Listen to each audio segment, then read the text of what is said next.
बिस्मिल्लाहिर्रहमानिर्रहीम। नाजरीन, mega event ODI world cup 2023 धर्मशाला का क्रिकेट ग्राउंड और इस वर्ल्ड कप की दो टॉप टीमें यानी न्यूजीलैंड और इंडिया की टीम मद्दे मुकाबल। दो ऐसी टीम जिन्होंने अभी तक शिकस्त नहीं देखी। आज एक टीम जो है वो नाकाबिले शिकस्त का टैग बरकरार नहीं रख सकेगी और एक टीम जो है वो आज भी नाकाबिले शिकस्त ही रहेगी। अब देखना होगा कि इंडिया जो है वो नाकाबिले शिकस्त रहती है या फिर न्यूजीलैंड जो है जीत उसका मुकद्दर बनती है। पहली इनिंग पे थोड़ा सा तजिया पेश करेंगे कि उसमें क्या पॉजिटिव चीज़ें थी, क्या नेगेटिव चीज़ें थी। दूसरी इनिंग तो अभी जारी है, तकरीबन 25 ओवर हो चुके हैं और 140 के लगभग स्कोर है और इंडिया के 3 आउट हैं। इस टाइम मैच 50-50 है। अगर तो कोहली खड़े रहते हैं विकेट पर तो ये मैच इंडिया जीत जाएगा। अगर कोहली की विकेट अभी बहुत जल्द न्यूजीलैंड हासिल करने में कामयाब हो जाता है तो फिर ये मैच न्यूजीलैंड जीत जाएगा। अब हम बात करते हैं पहली जो इनिंग थी उसके ऊपर। पहली इनिंग जो है वो न्यूजीलैंड ने बैटिंग की तो 19 रन्स पर उनके 2 खिलाड़ी आउट हो चुके थे। तो फिर आए रविंद्रा और दूसरे जो हैं डेरिल मिचेल। उन्होंने इनिंग को सहारा दिया और इनिंग को 32 ओवर तक ले गए और एक अच्छा स्कोर जो है वो करने में कामयाब हुए। लेकिन उसके बाद फिर बैटिंग फ्लॉप होना शुरू हुई और डेरिल मिचेल के अलावा सारे बैट्समैन जो हैं वो आहिस्ता-आहिस्ता बैट्समैन, ऑलराउंडर, टेल एंडर सब आउट होते गए और मुकर्रर 50 ओवर में सारी टीम आउट हो गई और वो जो है 273 रन का जो है स्कोर करने में कामयाब रहे। तो उसमें अगर देखा जाए तो रोहित शर्मा की तारीफ़ करनी होगी। काबिल-ए-दाद है उनकी कप्तानी। आज उनके पास सिर्फ़ 5 ही बॉलर थे। चूँकि उनका एक मेन जो ऑलराउंडर है वो इस मैच में नहीं खेल पाया। शायद वो वर्ल्ड कप से ही बाहर आज जो इंजरी का शिकार हो गया है पांड्या। तो इस शक्ल में इसके पास सिर्फ़ 5 ही बॉलर थे और उन्होंने क्या कमाल की तरतीब के साथ उनसे बॉलिंग करवाई है। हालाँकि कुलदीप यादव का जो पहला स्पेल था वो नहायत ही ख़राब गया था और देखकर लग रहा था कि आज जो है कुलदीप यादव बहुत महँगे होने वाले हैं। लेकिन उन्होंने उनका बड़ी मुनासिब जगह पे इस्तेमाल किया और वो फिर 2 विकेटें लेने में भी कामयाब हुआ और अपने जो आखिरी ओवर्स हैं उनको अच्छा कराने में कामयाब वो उनको स्कोर सबसे ज़्यादा ही पड़ा है। आज उनको 73 स्कोर पड़ गया 10 ओवर के अंदर, लेकिन वो 2 विकेटें लेने में भी कामयाब रहे। इसके अलावा भी बाकी जो बॉलर्स हैं उन्होंने भी अच्छी बॉलिंग की।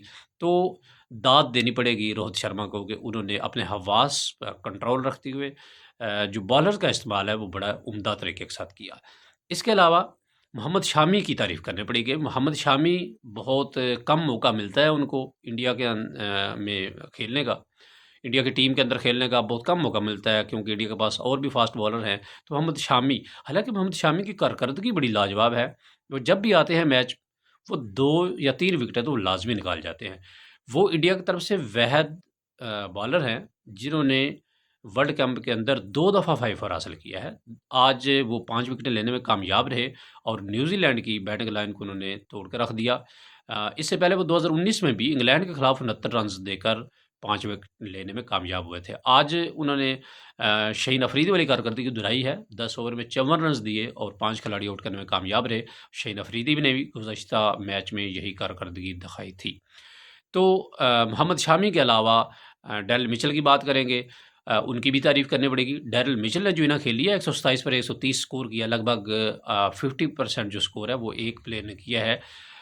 तो उनकी तारीफ़ भी बनती है क्योंकि साथ में एक तो शुरू में विकेटें गिर गई और फिर उस टाइम प्रेशर था, 1 डाउन पोजीशन पर आए और फिर उस पोजीशन पर जो है उनको लॉन्ग इनिंग खेलनी थी, जो वो खेलने में कामयाब भी हुए और बाद में फिर जब टाइम आया कि वो खुलकर खेल सकें, शॉट्स लगा सकें, तो उस टाइम फिर उनका साथ किसी ने नहीं दिया और विकेटें जो हैं फिर ख़ज़ा रसीदा पत्तों की तरह गिरना शुरू हो गई और इस तरह की उनकी ये इनिंग है वो बड़ी यादगार है। उनकी इनिंग ये इस लिहाज से बड़ी यादगार है कि इंडिया के खिलाफ उनका पहले रिकॉर्ड जो है वो कोई इतना अच्छा नहीं है। उन्होंने 4 मैच खेले हैं इंडिया के अंदर आकर और उनकी लगभग 15-16 एवरेज थी, लेकिन आज उन्होंने शानदार कमबैक किया और इंडिया के खिलाफ बेहतरीन इनिंग खेल दी है।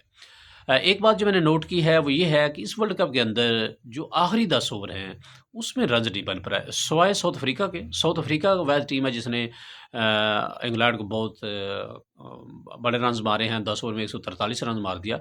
इसके अलावा जो भी मैच होते हैं, पहले जो है बैटिंग बड़ी चल रही होती है और एंड पे पहले बॉलिंग बड़ी ख़राब चल रही होती है, लेकिन एंड पर जो बॉलर हैं वो बड़े अच्छे से कमबैक करते हैं। अगर आप ऑस्ट्रेलिया और पाकिस्तान का मैच देखें तो पाकिस्तान ने आखिरी 10 ओवर में बहुत कमाल की बॉलिंग की और आज इंडिया ने भी ऐसे ही किया। अब यूँ लग रहा था कि 300 से ज़्यादा स्कोर आराम से बनेगा, लेकिन इंडिया ने नहीं करने दिया।